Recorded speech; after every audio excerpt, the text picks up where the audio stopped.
I joined in 2004, so it's like what, almost 8 years ago. And you know, just like you mentioned, I was at first skeptical.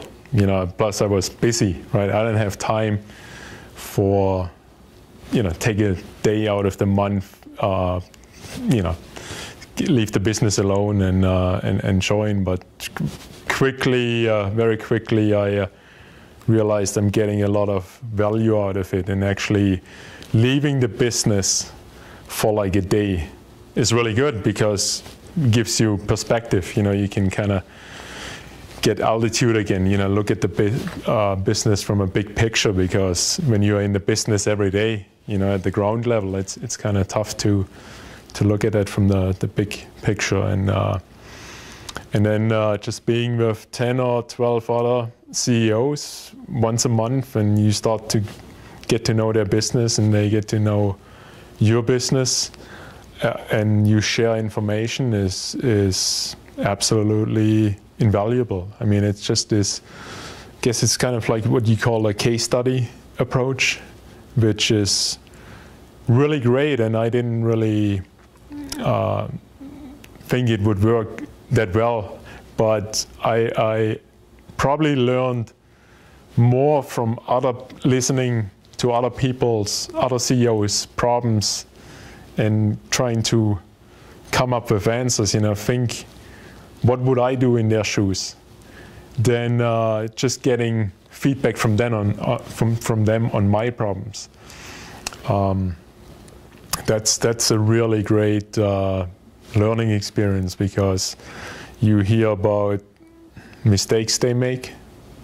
You know, we all make mistakes, and you know, you take good notes. It's like, yep, make sure not to make that mistake, and then, you know, when you make a mistake, they'll help you out and give you good answers, solutions.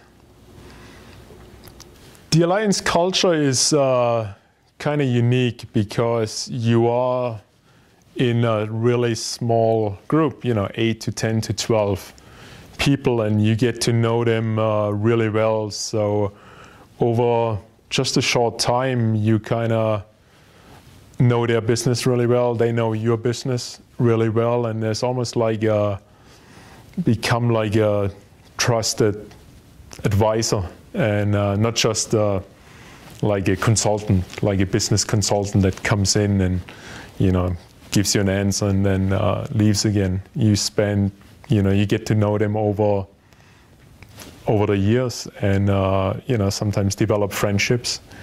You meet them outside of the alliance, and it's you really want to help each other. It's not just, you know, trying to solve a business problem. You really feel their pain. You know, if they are pain, you feel for them, and we always ask, you know, when we're trying to solve problems, is, you know, it's not just what's best for the business, what's best for your business, but what do you want to do personally? Does it even match with your personal goals? Because that's important too, and that always shows that we care for each other, for the person, not just for the business.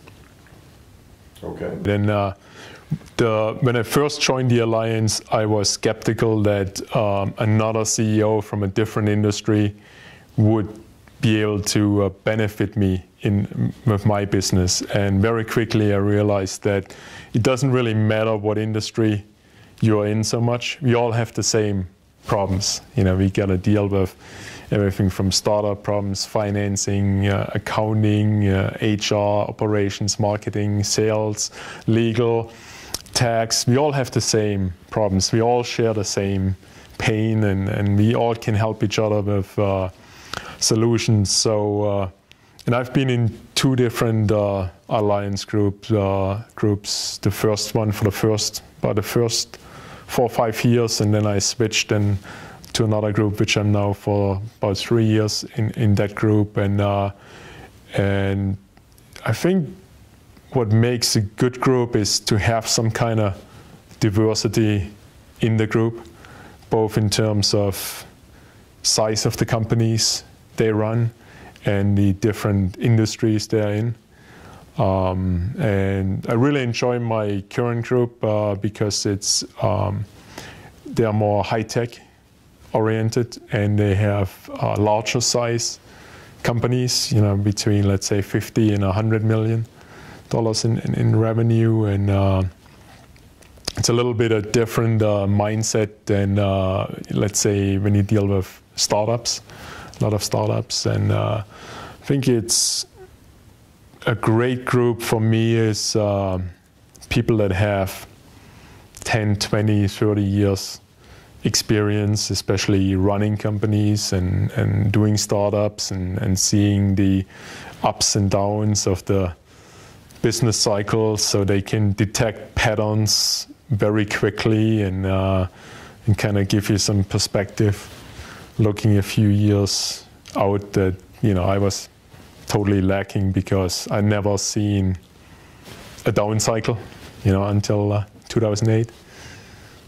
Group directors are very important for keeping a group running, keeping them on track, and keeping them somewhat disciplined. We don't like to be told what to do, and so we always, we don't always follow the rules exactly. Sometimes you can flex it a little bit, but without a director, we would go off in all kinds of directions. I mean, you can see it in the check-ins. When we check in, it's usually limited to 3 to 5 minutes, and as soon as the first issue comes up, the brain switches to problem-solving mode, and the tendency is to solve a problem on the spot. And then, of course, director steps in and said, "Okay, let's come back to that one next," and then we go along. Without a director, we would never stay on focus. And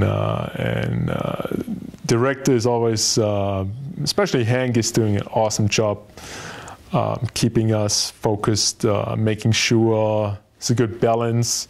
Everybody gets their issues processed. It's processed in the right amount of time. Make sure we have our presentations, prep for our presentations when we do presentations. We couldn't do it without a director. I think it's good to have the larger community of CEOs, not just the group, because then you can just draw from a much larger pool of people. A lot more people know other people. If I have any kind of issue, it's very easy to get connected with someone else in the alliance. It's possible to switch groups when we meet for the shared meetings where we all get together. We usually socialize during breakfast and during lunch, and get to know other people in the alliance. Holiday dinners, always great to meet friends, members from other groups that I then get to see that often. So it's just makes you feel you're part of a bigger family, not just your own group.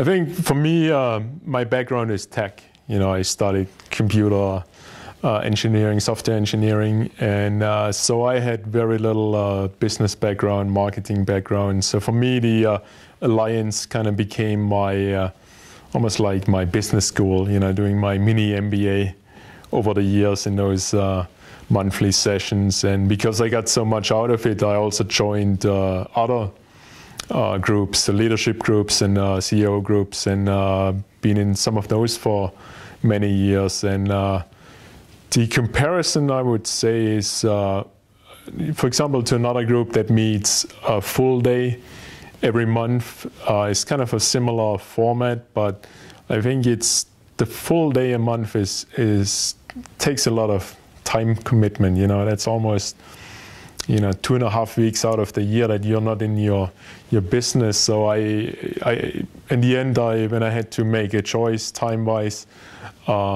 which ones do I commit to it? But it was easy to pick the Alliance because I just got more out of it. Out of a half a day a month, you get almost as much value out of compared to spending a full day a month away from the business, and so it's just I think it's a great value you get. It's very concentrated in half a day. You got all you need for the rest of the month, and it's just a great investment. I think when we get new members, and over the years we've seen a lot of new members, and it's always great to get some. I always like some startup in there. I always like someone with an existing business, maybe a different, an interesting business. Maybe a different business model. It's always great to have someone with, maybe an international business. We recently got someone join the group who has locations in France and Britain, and it brings just different perspectives to the group.